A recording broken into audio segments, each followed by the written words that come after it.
Hinamak na manugang. Kabanata 185. Sa kwarto, narinig ni Jane Lewes ang mga buntong hininga ng kanyang mga magulang mula sa ibaba at nag-aalala rin. Tumingin si Alex Dixon sa orasan at sinabing, sayang 9 na. Mrs., hindi ka ba maliligo? Bakit ka maliligo? Hindi mo ba narinig ang buntong hininga ng iyong mga magulang sa ibaba at naghihintay na dumating si Old Lady Lewes? Masiglang sabi ni Jane Lewes. Nagkagulo na ang pamilya at natakot sila na baka dumating si Lewes family at tuligsain sila. Nakatulog pa talaga siya. Umiti si Alex Dixon at sinabing, hindi ba sinabi ko sa iyo na hindi sila pupunta ngayong gabi?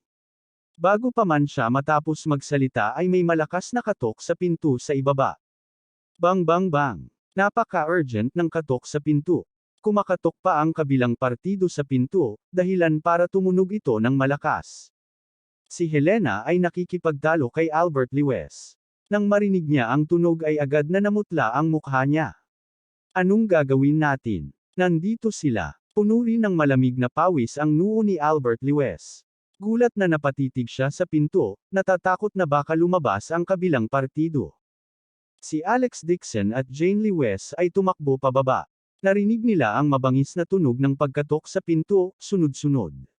Ang kabilang partido ay tila hindi na makapaghintay. Nang makita siyang bumababa, galit na galit si Helena at pinagalitan, "It is all because of you, Thrush. What should we do now?" Pinagpapawisan si Albert Lewes. Lumakad siya pasulong at sinabing, Alex, naparito ang Lewes family para tuligsain tayo. Paano natin ito haharapin?" Nagulat at nagalit din si Jane Lewes. Nalilito siya sa gagawin at nakatingin lang sa kanya. Si Helena ay isang maton sa kanyang pugad, ngunit sa labas, siya ay isang malambot na persimmon. Umupo siya sa sofa at hindi alam ang gagawin maliban sa pag-alitan ni Alex Dixon. Natakot ang pamilya ng tatlo. Napatingin silang lahat kay Alex Dixon, naghihintay sa kanyang desisyon. Naguguluhan din si Alex Dixon. Sinabi niya kay Sung Yulua at inayos si Nan Chanho na pumunta sa lumang mansyon ng Lewes family. Bakit ang kabilang partido ay naglakas loob pa ring pumunta dito? Pero dahil nandito na sila, sabi ni Alex Dixon, buksan natin ang pinto at tingnan kung ano ang nangyayari. Hindi mo pwedeng buksan. Nanginginig si Helena at agad na tumalon. Paano kung pumasok sila at basagin ito? Wala silang lakas ng loob. Sabi ni Alex Dixon sa malalim na boses.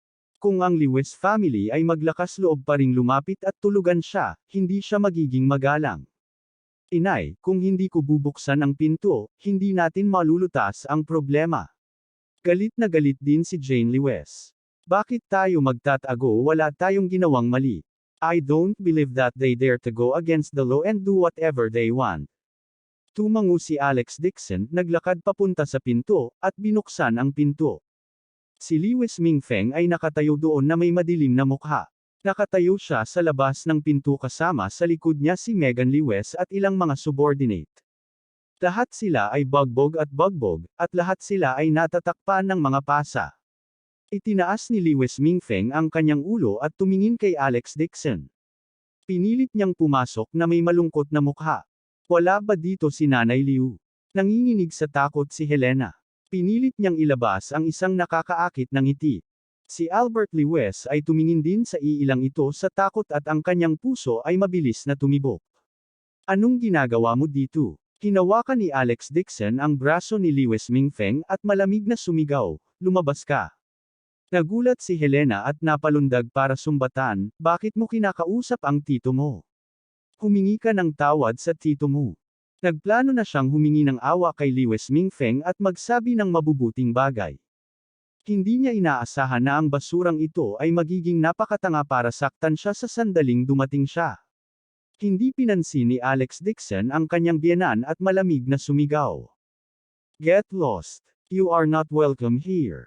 Sa pagkakataong ito, hindi banggitin si Helena, maging si Albert Lewes ay labis na nagulat na ang kanyang kaluluwa ay umalis sa kanyang katawan. Nagulat din si Jane Lewes. Hindi niya akalain na maglalakas loob si Alex Dixon na gawin yun. Gamit ang ganitong uri ng pananakot na tono para paalisin si Lewes Mingfeng. Galit na galit si Helena. She walked forward and gave a round slap to Alex Dixon's face. Tito, huwag kang magalit. Tuturuan ko na itong basurang ito ng leksyon. Saktong pag-indayog niya ng braso ay bigla itong hinarang ng isang kamay. Itinaas ni Helena ang kanyang ulo at gulat na tumingin kay Liwes Mingfeng. Hinarang ni Liwes Mingfeng ang palad ni Helena at pinisil ang isang tuyong ngiti sa kanyang mukha. Helena, huwag mong patulan si Alex. May pag-uusapan ako sa kanya. Ano? May gusto kang pag-usapan itong basura. Natigilan si Helena. Dad, huwag kang makalimot. Mas importanteng iligtas si Kuya. Mabilis na naglakad si Megan Liwes at umiyak kay Alex Dixon. Alam namin na nagkamali kami. Please let my brother go. We will not dare to do ulit. Bakas sa mukha ni Helena ang gulat. What is wrong? What is there to not dare to do? Si Mark ay kinidnap. Nagulat si Jane Liwes nang marinig niya ang tatlong magkasunod na tanong. Lumakad siya pasulong at nagtanong, ano ang nangyari kay Mark Liwes? Hindi sila pinansin ni Liwes Mingfeng, at sa isang plop, lumuhad siya sa harap ni Alex Dixon at sinabing may malungkot na mukha, Alex, kami ang gumawa ng mali noong hapon. Hindi ka dapat sinagasaan ni Megan ng kotse. Patawarin mo sana kami dahil sa pamilya Liwes.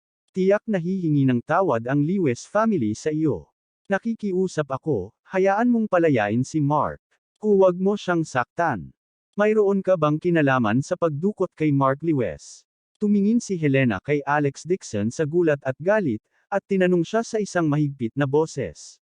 Ikaw talaga ang nag-drive at nabangga si Alex. Galit na galit si Jane Liwes kaya nag-iba ang kanyang magandang mukha. Galit na galit siya, kapag nataman mo ang isang tao, kahit hindi ka mamatay, mapalayan ka rin. Ngayon na si Alex Dixon ay maaaring tumayo dito ng maayos, ang lahat ay dahil sa kanyang kapalaran. Bumalik din sa katinoan si Albert Liwes at galit na naglakad pasulong. Tinuro niya si Liwes Mingfeng at pinagalitan, baliw ka. Gusto mo ang buhay ng manugang ko. I was wrong. I swear that I will never do such a stupid thing again. Lumuhad din si Megan Liwes habang umiyak. Bro-in-law, hindi lang ako makapag-isip ng maayos saglit. Alang-alang sa kapatid ko, gawin mo. Maawa ka at palayain mo ang kapatid ko. Nako, hindi ko dinukot si Mark. Ewan ko dito, malamig na sabi ni Alex Dixon. Nang makitang hindi siya pinansin ni Alex Dixon, mabilis na humingi ng tulong si Liwes Mingfeng kay Helena. Helena, maling accelerator ang natapakan ni Megan. Hindi rin niya sinasadyang mabangga si Alex Dixon. Tulungan mo akong makausap ang manugang mo at hilingin sa kanya na palayain si Mark. Iisa lang ang tagapagmana ng Liwes family. Kung meron man, mangyayari, sa kanya, ang Liwes family ay matatapos. Hindi inaasahan ni Helena na ganoon kabold si Alex Dixon para dukotin si Mark Liwes. Nakaramdam siya ng matinding takot sa kanyang puso. Si Mark Liwes ang naging buhay ng matandang ginang. Kung may mangyari man sa kanya, siguradong gagawa ng paraan ang matandang ginang sa kanya. Nagmamadali niyang sinabi, Alex Dixon, kinain mo na ba ang puso ng isang oso at ang lakas ng loob ng isang leopardo?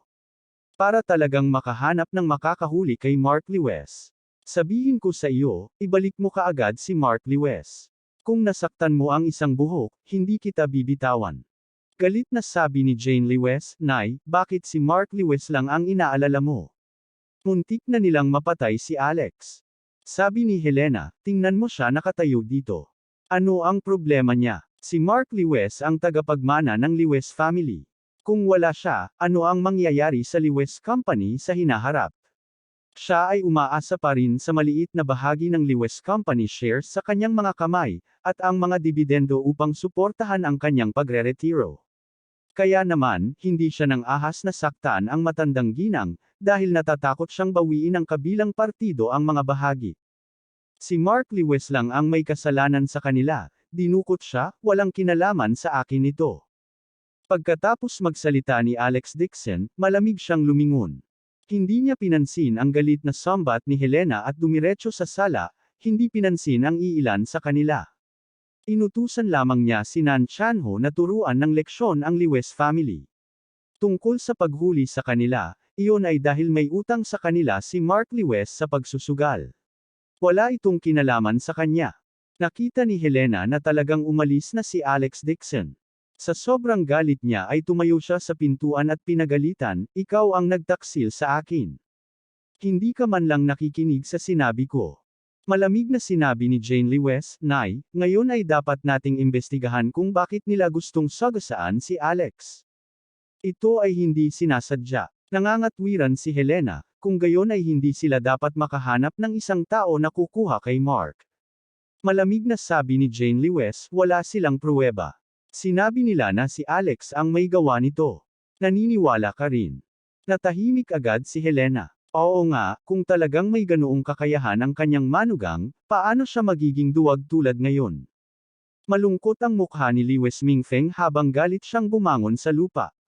Lumapit siya para humingi ng tawad at lumuhad pa para humingi ng tawad. Ibinaba na niya ang kanyang katawan at humingi ng tawad, ngunit hindi pa rin bumitaw ang brat na ito. Maput. Kabanata 186. Tumayo si Megan Lewes at galit na sinabi, "Tay, nakita ko ang sinabi nila tungkol kay Mr. Dixon. Hindi naman si Alex Dixon. Ang ganitong uri ng basura ay alam lamang ang kanilang martial arts. Matatawag ba niyang Southern Sky Tiger?" Pinaluhod niya ako sa wala. Nabalik sa katinoan si Lewes Mingfeng at galit na galit, "Napakasimpleng pag-iisip at mahusay na nabuong basura. Kung gusto niya tayong harapin, matagal na tayong sinalakay. Paano siya maghihintay hanggang ngayon? Kung alam niya na ang bagay na ito ay walang kinalaman kay Alex Dixon, hindi niya ito gagawin at ipinahiya ang sarili." Nang makitang sinisiraan nilang dalawa si Alex Dixon na parang walang ibang tao sa paligid, galit na galit si Jane Lewes sa kanyang puso at mariing sinabi, "Tapos na mag-usap. Saka bilisan na natin at umalis." Binigyan ni Megan Lewes si Jane Lewes ng isang mabangis na titig, ang kanyang mga mata ay puno ng pagkasuklam. Alternatively helping an outsider. Hindi ko talaga alam kung binhi ka ng Lewes family. Galit na galit si Jane Lewes kaya napabulalas siya, "Lewes Mingfeng, kunin mo ang walang hiyang anak na babae at umalis ka sa aking bahay. Sino ang tinatawag mong walang hiya?" Hindi man lang inisip ni Megan Lewes at itinaas ang kamay para sampilan siya. Hindi inaasahan ni Jane Lewes na bigla siyang sasampalin ng 2 taong nakaluhod sa lupa kanina. Hindi niya maiwasang matigilan sa kinatatayuan. Nang malapit ng damapo ang palad sa mukha ni Jane Lewes, isang kamay ang biglang nagunat mula sa gilid at hinawakan ang kanyang braso. "Gusto mo bang mamatay? Tutuparin ko ang hiling mo." Malamig ang ekspresyon ni Alex Dixon habang mahigpit niyang hinawakan ang kamay ni Megan Lewes. "Masakit, malapit nang mabali ang kamay ko." Napasigaw si Megan Lewes sa sakit.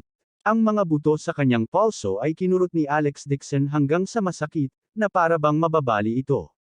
Iniunat ni Alex Dixon ang kanyang kamay at inihagis ito. Napaupo kaagad si Megan Lewes sa lupa at tinakpan ang namamanhid niyang kamay habang umiiyak ng malakas. "How dare you hit my daughter?" Ang galit ni Lewes Mingfeng ay nanig sa kanyang puso at mahigpit na sinabi niya kay Helena, "Tatawag ako ng pulis ngayon. Sasabihin ko na si Alex Dixon ay pinaghihinalaan ng pandaraya at nakipagsabwatan sa mga puwersang nasa ilalim ng lupa. Ang kanyang vilya at mga mamahaling sasakyan ay galing sa panloloko. Para malaman kung ano ang makakabuti para sa iyo, bilisan mo at makipaghiwalay ang iyong anak na babae, kung hindi ay makukulong siya kasama niya. Kung hihiwalayan mo siya, ang Lewes family ay magbibigay sa iyo ng 10 milyong yuan na kabayaran." 10 milyon. Huminga ng malalim si Helena. Natatakot siya na malagay siya sa gulo, ngunit kasabay nito, natukso siya ng pera. Mabilis siyang tumungo. "Matagal ko nang gustong hilingin sa kanila na maghiwalay sila. Aalis tayo bukas." Umiti si Alex Dixon. "Lewes Mingfeng, mag-isip ka muna, saan makakuha ang Lewes family ng ganyang halaga?" Bang! Bang! May kumatok ulit sa pinto. "Hehe, nandito na ang mga tauhan ko." Umisi ng nakakatakot si Lewes Mingfeng. "Alex Dixon, huwag mong isipin na ikaw lang ang marunong makipaglaro sa likod ko. Marami na rin akong napuntahan. Ngayon, sisirain ko ang bahay mo." Nagtitimpi lang siya ng oras. Sa katunayan, palihim na natagpuan niya ang isang grupo ng mga ruffians. Pagkatapos niyang mag-artista, sumugod si Alex Dixon at binasag sila sa sandaling binitawan niya sila. Huwag mong buksan ang pinto. Sa sobrang takot ni Helena ay napasigaw siya. Mabilis na sumugod si Megan Lewis sa pinto at binuksan ito. Ilang nakaunipormeng pulis ang nakatayo sa labas ng pinto na may maliit na ekspresyon. Nawala ang mapagmataas ng ngiti ni Lewis Mingfeng sa kanyang mukha. Sinulyapan ng isa sa mga pulis si Megan Lewis. Matigas niyang sinabi, "Ikaw si Megan Lewis." Oo, oo, anong meron? Nakumpirma na ang pagkakakilanlan ng sospek. Arestuhin siya. Isang pares ng makintab na posos ang paglabas ng nakaposos sa palso ni Megan Lewis. Natarante si Megan Lewis at agad na sumigaw, "Tatay, anong nangyayari?" Natigilan din si Lewis Mingfeng. Nag-aalala at galit siyang sumugod. Pinigilan niya ang galit at ngumiti ng paumanhin. Ang aking anak na babae ay palaging masunurin sa batas. Nahuli mo ba ang maling tao?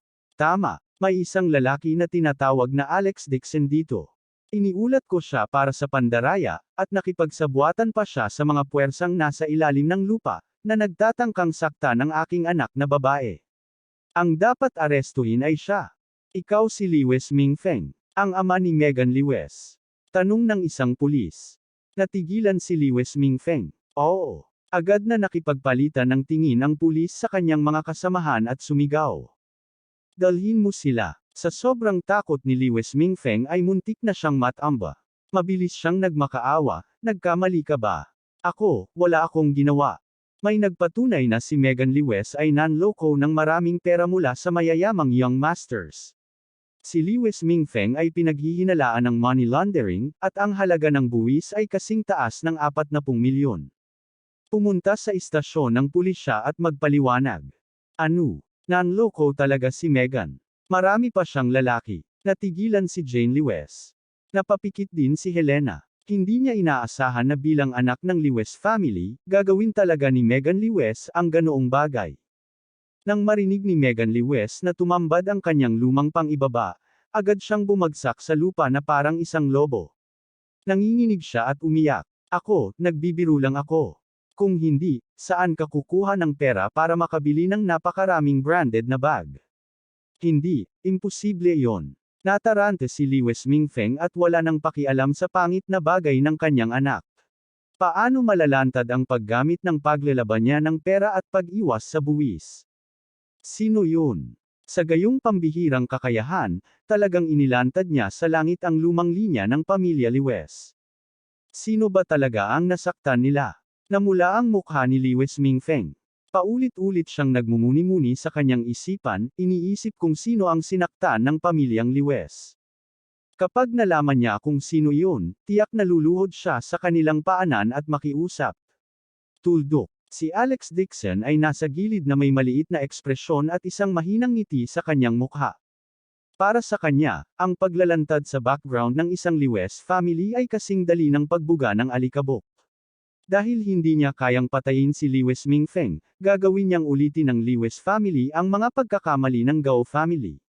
Ang pakikitungo sa Lewis family ay mas madali kaysa sa pakikitungo sa Gao family.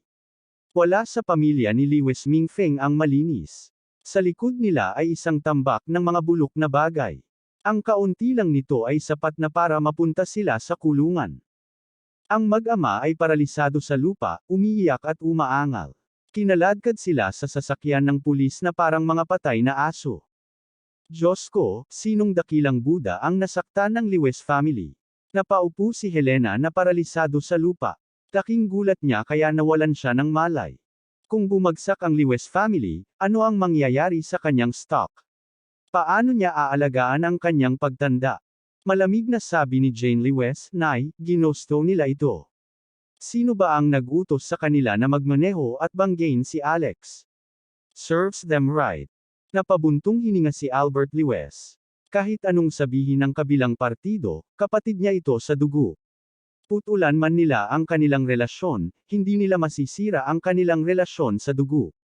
Tahimik na rin sa wakas. Balik na tayo at matulog. Tumalikod si Alex Dixon na parang walang nangyari at naglakad papunta sa kwarto. Tumayo si Albert Lewis at mabilis na lumabas. Hindi, may malaking nangyari sa Lewis family.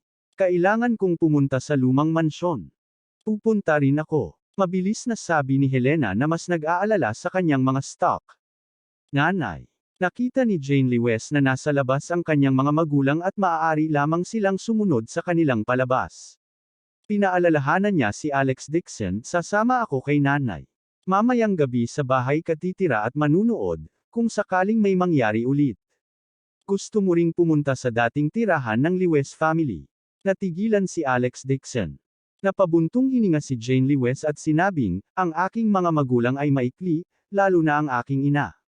Natatakot ako na baka may gawin na naman siya kapag nag-init ang kanyang utak. Baka manatili siya sa lumang tirahan ngayong gabi at hindi na bumalik. Hindi nakaimik si Alex Dixon.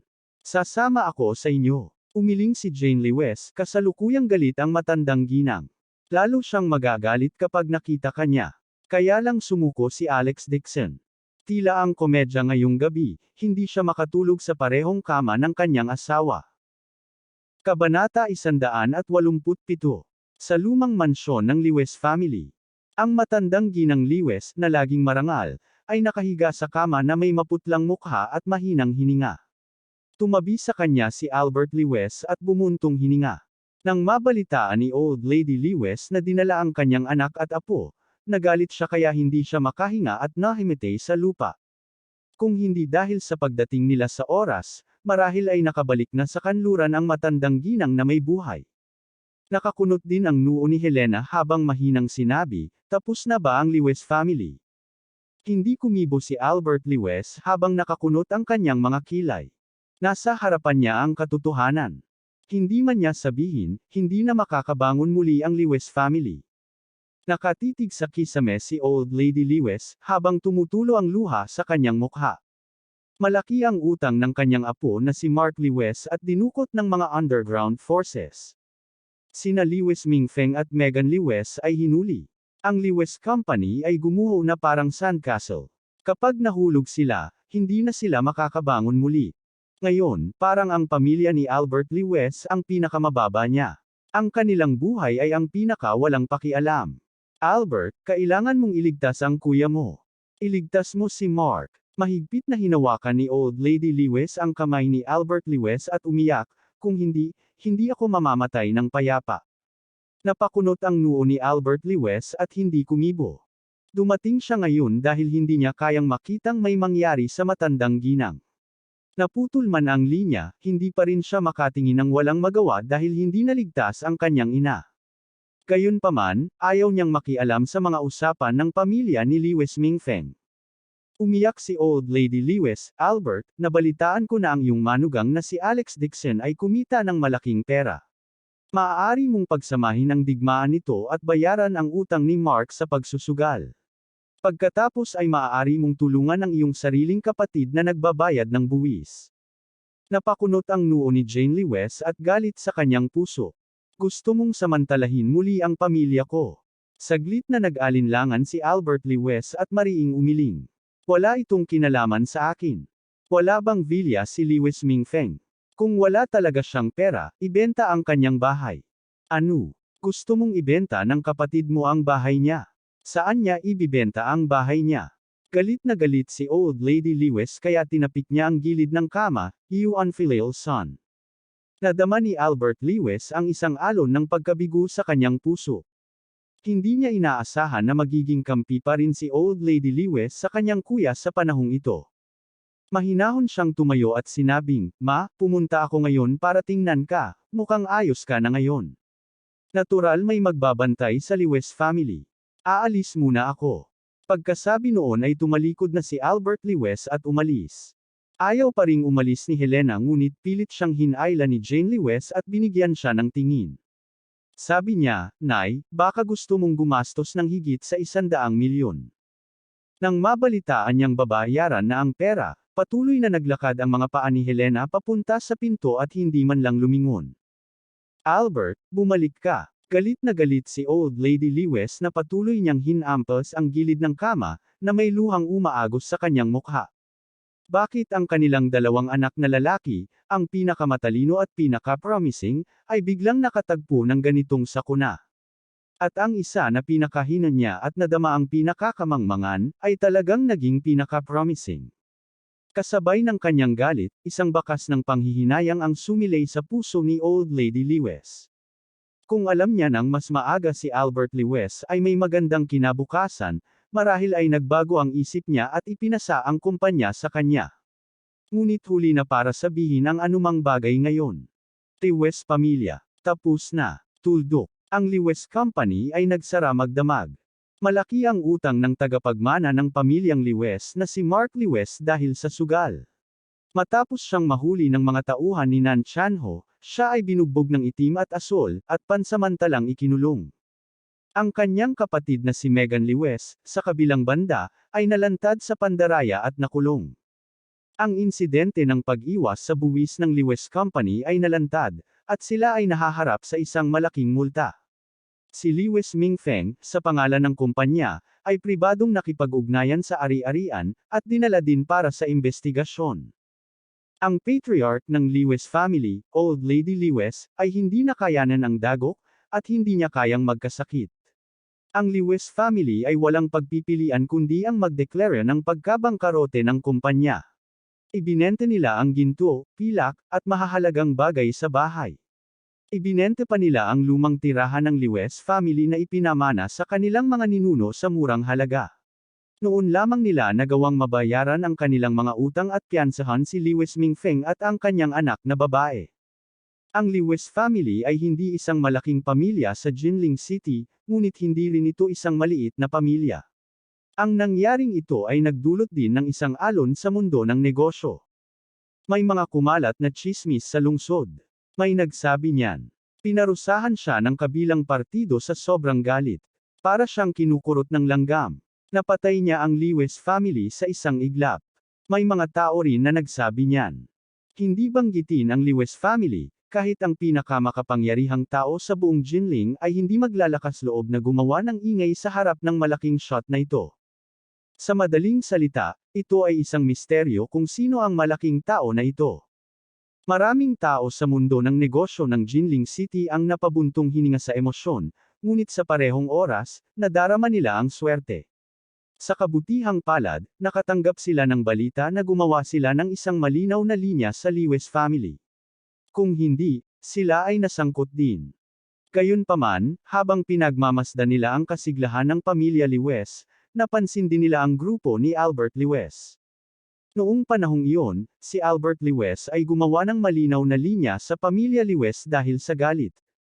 Maraming tao ang tumatawa sa kanya, naghihintay na makita siyang gumawa ng kalokohan. Gayunpaman, walang nag-iisip na ang pamilya ni Albert Lewis ay makakatakas sa kritikal na sandaling ito.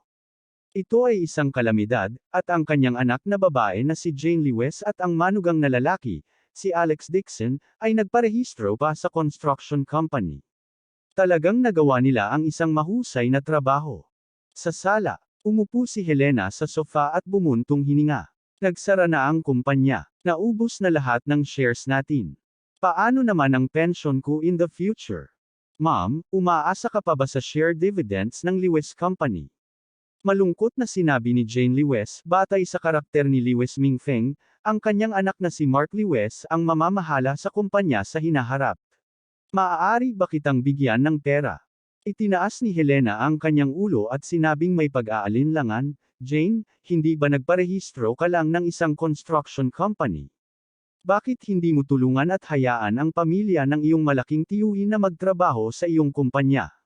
Ang isang payat na kamelyo ay mas malaki pa sa kabayo. Sino ang nakakaalam, baka makabalik sila. Nay, gusto mo pa bang tulungan ko si Lewis Mingfeng? Galit na galit si Jane Lewis na halos hindi na siya makapagsalita, ganyan ang pakikitungo niya sa akin, at gusto mo pang magtrabaho para sa Lewis family. Are you really my biological mother? Walang kasiyahang sinabi ni Helena, kahit ano pa, tao pa rin tayo ng Lewis family. At saka, tinulungan ako ni Old Lady Lewis. Lola mo siya, paano mo siya iiwan? Hindi rin maganda ang ekspresyon ni Albert Lewis. Siya ay napabuntong hininga. Bagamat naputol na ang relasyon niya sa Lewis family, hindi maputol ang relasyon sa dugo. Ang kabilang partido ay ang kanyang biological na kapatid at ina. Nakaramdam din siya ng matinding gulo sa kanyang puso. Masiglang sabi ni Jane Lewis, "Ina, kung talagang nag-aalala ka sa pensyon, huwag mo nang banggitin muli si Lewis Mingfeng sa harap ko. Sa ngayon, marami ring dapat gawin ang kumpanya ko. Kung gusto mong magretiro, pagkatapos ay huwag mo nang dagdagan ng gulo at hayaan mo akong magtrabaho ng payapa." Kumunat ang noo ni Helena at tinitigan siya at pinag-uusapan, anong klaseng kumpanya ang gagawin mo sa isang babae?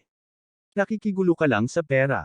Pagkatapos sabihin niyon, muli niyang pinagalitan si Alex Dixon, nagparehistro si Jane sa construction company nang walang anumang dahilan. Ikaw siguro ang nag-udyok sa kanya na gawin ito. Sa tingin mo ba ganoon kadaling magtayo ng kumpanya? Ibigay mo sa akin imbes na sayangin mo ang pera mo. Tumayo si Alex Dixon sa gilid. Nang marinig niyang pinag-uusapan nila ang Lewis family, sa una ay ayaw niyang makisali. Gayunpaman, hindi niya inaasahan na siya ang sisisihin ng kanyang biyenan. Ang tanging naipaliwanag niya, "Nay, maayos naman ang takbo ng workshop ni Jane. Hindi dapat maging malaking problema sa pagpaparehistro ng kumpanya ngayon. Tutulong din ako." "Basura ka, ano ang maitutulong mo?" Galit na sabi ni Helena, "Huwag mong tingnan ang malas ng Lewis family. Ayaw mong makita kung gaano karaming may kakayahan ang mga Lewis. Siguradong hindi ito pababayaan ng patriarch. Pagdating ng panahon, hayaan mong malaman nila kung sino ang nasa loob, likod ng Lewis family. Babalatan nila siya ng buhay." Kabanata 188. Walang magawang umiling si Alex Dixon. Kung malantad ang kanyang pagkakakilanlan, hindi siya matatakot sa sinuman. Gayunpaman, ang tanging nagpapasakit sa kanya ng ulo ay ang biyenang ito na nanggugulo. Marahil kung alam ni Helena na nasa likod na niya ang lahat ng ito at sinira ang Lewis family, baka talagang lumapit ito at labanan siya alang-alang sa shares ng Lewis family na nawala sa kanya. Hindi nararapat na malantad ang kanyang pagkakakilanlan sa ngayon. "Sige, gusto kong pumunta sa kumpanya." Wala sa mood si Jane Lewis na makipag-usap sa kanyang biolohikal na ina. Kinuha niya ang kanyang handbag at lumabas. Nagdusa ang pamilya ni Lewis Mingfeng. Hindi siya nagdagdag ng insulto sa pinsala. Itinuring na itong karapat-dapat sa kanila. "Alex, you go and drive my new car. Tulungan mo akong masanay." Mabilis na iniabot ng biyenan ang isang susi ng kotse. Ang kotse na ito ay binili ilang araw na ang nakalipas. Ito ay isang segunda manong kotse, at hindi lamang ito ng higit sa 100,000 yuan. Kinuha ni Alex Dixon ang susi at mabilis na sinundan siya ng palabas. Hinatid niya si Jane Lewis sa kumpanya. Umuusbong ang negosyo ng maliit na studio ng kanyang asawa, at marami siyang na-recruit na tao. Sa kasalukuyan, nakarehistro siya ng isang construction company, at pangunahing namamahala sa kaugnay na negosyo ng outsourcing na mga disenyo ng arkitektura. Pinangalanan ni Jane Lewis ang kumpanya na Chingyun. Una, ito ay isang harmonic na pangalan para sa kanilang dalawa. Pangalawa, ito rin ay ang pag-asa na ang negosyo ng kumpanya ay umangat sa tuktok at lalago araw-araw. Siyempre, sa pagkakaroon ng Alex Dixon, magiging mahirap para sa kumpanya na magsara kahit na gusto nito. Binuksan ni Alex Dixon ang pinto ng kotse. Pagkaupo ni Jane Lewis, sa wakas ay nakahinga siya ng maluwag at sinabing, "Hindi ko alam kung ano ang iniisip ng aking ina." Si Lewis Mingfeng at ang iba pa ay dinala ito sa kanilang sarili. Ang kasamaan ay gagantimpalaan. Tungkol sa kakaibang biyenang ito, ayaw ni Alex Dixon na magtsismisan sa likuran niya, kaya nasabi na lang niya, baka wala na ang stock ni nanay, nababalisa na siya. Umiti si Jane Lewis at pinag-cruise ang kanyang mga paa. Sabi niya habang naglalagay ng lipstick sa salamin. "Gusto ka talagang patayin ni Lewis Mingfeng. Hindi ko talaga alam kung aling big shot ang nakatulong. Kung nakita ko ang taong ito, tiyak na magpapasalamat ako sa kanya." Humalaklak si Alex Dixon. Kung alam ng asawa niya ang tunay niyang pagkatao, magugulat kaya siya na papakasalan siya nito. Sa pag-iisip nito, umiling si Alex Dixon na may mapait na ngiti. Sa huling pagkakataon na nakita siya ni Jane Lewis sa restaurant, naiinis siya na nagsinungaling ito sa kanya at gusto siyang hiwa-hiwalay kaagad. Kung alam niyang nagsisinungaling ito sa kanya sa loob ng ilang taon, siguradong kamumuhian niya ito dahil sa niloloko niya. Baka mas malala pa ang kahihinatnan nito. Inihatid ni Alex Dixon si Jane Lee West sa kumpanya. Sa pagbabalik, nakita niya ang isang itim na Porsche na sumusunod sa kanya mula sa rearview mirror. Kumunat ang noo niya at binilisan ang takbo. Sa hindi pagkakataon, napabilis din ng kabilang partido ang takbo ng kanyang sasakyan. Ilang beses sinubukan ni Alex Dixon, ngunit ang kabilang partido ay parang malagkit na candy, na sumusunod sa likod ng kanyang sasakyan. Napatingin siya sa rearview mirror at dumilim ang mukha. Sino ang sumusunod sa kanya? West pamilya, o kaaway niya? Napasulyap si Alex Dixon sa rearview mirror at nginisyan ang kanyang puso. Gusto mong makipaglaro sa kanya? Iyon ay depende sa kung sino ang naglaro kung sino. Pinahit ni Alex Dixon ang manibela at umiwas ang Mercedes-Benz. Sa isang whoosh, ang Mercedes-Benz ay lumihis at nagmaneho papunta sa isang eskinita. Napasulyap siya sa rearview mirror at gaya ng inaasahan, sumunod din ang Porsche na sumusunod sa kanya. Umisi siya sa puso at tinapakan ang accelerator. Agad na tumakbo ang sasakyan na parang palaso na umalis sa busog. Ang bilis nito ay napakabilis at ang mga numero sa panel ng instrumento ay agad na tumaas sa pinakamataas na punto. Ang bilis ng kotse ay lumampas na sa 150 km/h. Ang ganitong uri ng kakilakilabot na bilis ay parang pagmamaneho ng van bilang isang karerang kotse. Hindi malawak ang eskinita, at paliko-liko pa ito. Ang mga kondisyon ng kalsada ay lalong masama. Kung ordinaryong driver lang, matagal na siyang nabangga sa poste. Gayunpaman, ang pandinig at pangitain ni Alex Dixon ay ilang beses na mas mahusay kaysa sa ordinaryong tao. Ang ganitong bilis ay parang nagbibisikleta sa kanya. Napasulyap siya sa rearview mirror at hindi niya maiwasang magtaas ng kilay sa gulat. Hindi niya inaasahan na ganoon pala kagaling magmaneho ng Porsche driver. Talagang nakahabol siya. Malabo niyang nakikita na mainit ang katawan ng driver sa driver's seat. Ito ay isang babae. Hindi niya akalain na ang road killer, female driver, ay magiging swabe sa pagmamaneho. Tinapakan ni Alex Dixon ang accelerator hanggang sa dulo. Pagkatapos ng ilang maayos na pag-anod, tumingin siya sa rearview mirror at nakita niyang wala na ang sasakyan. Nagkibit-balikat siya, upang maglaro sa isang tulad niya na maaaring magmaneho ng isang equation na kotse ng nakapikit, ang babaeng driver na ito ay malayo pa sa sapat. Tuldok. Kasabay nito, biglang lumitaw ang isang liko sa harap ng Porsche at bumangga sa pader na ledrilyo na malapit ng gibbane. Babagsak na. Biglang sumigaw ang matandang nakaupo sa passenger seat na namumutla ang mukha. Akmang sasampalin na ng harapan ng sasakyan ang brake wall, biglang pinahit ng babaeng driver ang manibela. Tumili. Ang gulong ay gumapang sa lupa at gumawa ng 180 degree na pagliko. Isang putok ng usok ang lumabas sa gulong, at ang gulong ay halos hindi na lumampas sa laryong pader. Kalahati metro lang ang layo nila mula sa pagbangga sa brake wall. Nakahiga na ang matanda sa passenger seat, humihingal. Tumibok din ang puso ng babaeng driver, ito na ang kanyang limitasyon. Tumangala siya at biglang sumimangot.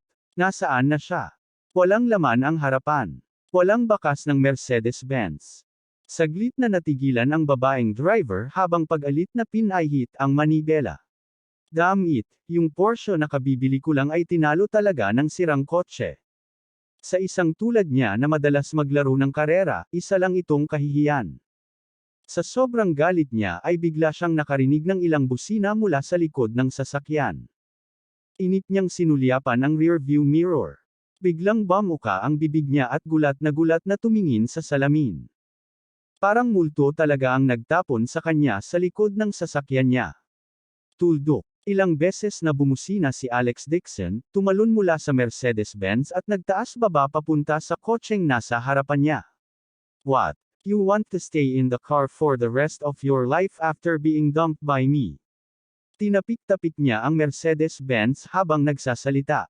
Sinulyapan niya ang umuusok na makina at ang mga sira na gulong at umiling.